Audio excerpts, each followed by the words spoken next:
వేడివేడి అన్నంలో spicy crabs curry. ఒక 3 టేబుల్ స్పూన్ ఆయిల్ వేసుకోవాలి. కేజీ పీతలకి ఆయిల్ కొంచెం ఎక్కువనే పడుతుందండి.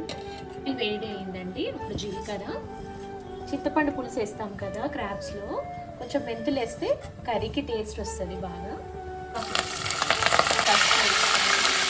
ఇలా ఆనియన్ కట్ చేసుకొని మిక్సీలో గ్రైండ్ చేసుకోవాలి. ఎల్లిగడ్డలు ఎక్కువ వేసుకోవాలండి.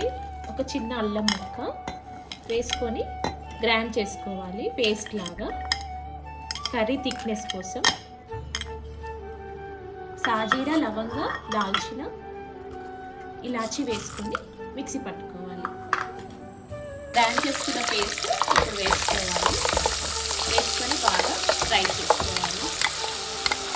1 కేజీ క్రాబ్స్ వండుతున్నానండి. ఈ ఆనియన్స్ బాగా బ్రౌన్ కలర్ వచ్చే వరకు ఫ్రై అయ్యాక ఇలా పీతలను వేసుకోవాలి. వేసుకొని బాగా ఫ్రై చేసుకోవాలి. పీతలను వేసుకొని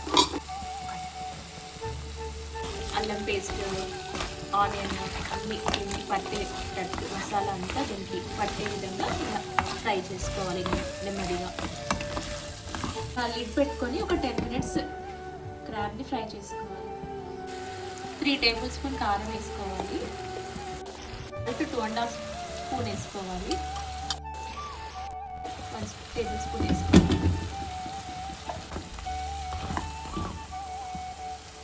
కారం, ఉప్పు అన్ని పట్టడానికి లిడ్ పెట్టుకొని ఒక 5 మినిట్స్ ఫ్రై చేసుకోవాలి.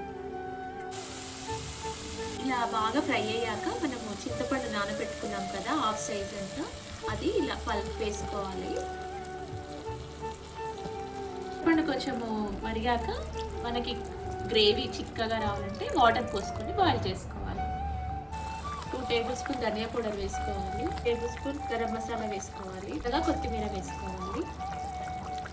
పీతల కూర రెడీ.